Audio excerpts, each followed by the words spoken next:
U.S. authorities have expanded the warning zone in the state of Florida for Hurricane Irma. Reuters news agency says at least 21 people have died.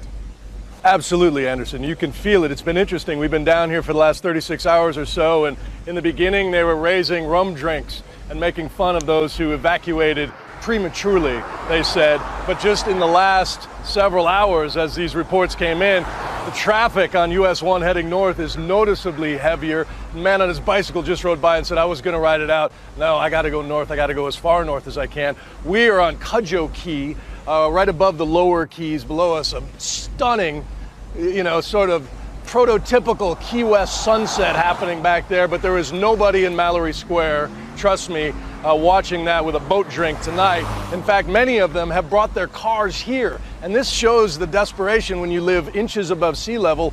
This is one of the mountaintops of the Florida Keys where we are, right up against a bridge, and people have parked their cars, they've jammed them in. If you can see that Jeep Wrangler there, that guy took the winch on the front of his Jeep and lashed it around one of these guardrails as one more piece of protection against what is now we know will be Category 5 winds. One of the most powerful hurricanes on record is now making its way through the Caribbean Sea. Current projections say Miami is in line to be hit by Irma.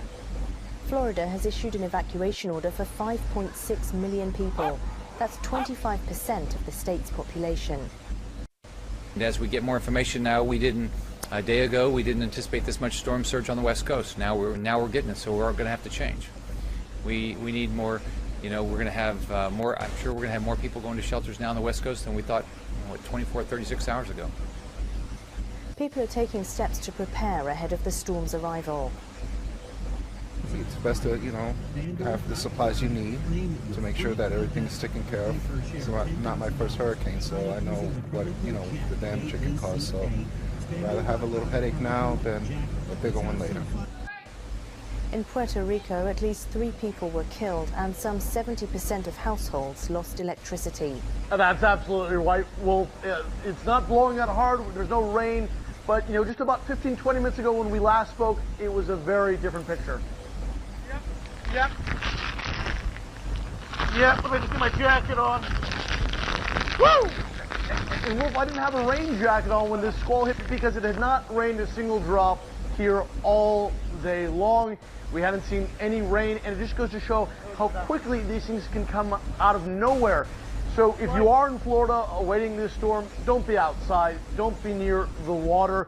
Don't be in a place where something like this can surprise you. We're on the weak side of the storm. The storm is not expected to make direct landfall here. It is passing off the coast. Cuba is actually missing a bullet here. It's going to strike Florida as a much more dangerous storm. But that intensity, that brief moment there, we were just, it felt like a jet engine. I could not get the jacket on. I was having trouble standing. It just goes to show how quickly conditions change, how dangerous a hurricane can be. And it's only beginning here, I suspect, throughout the evening and into tomorrow morning. We will get more moments like this where it just comes at you in a wave, and there's very little you can do to defend yourself against it. The power of Mother Nature is really an incredible but also very scary thing.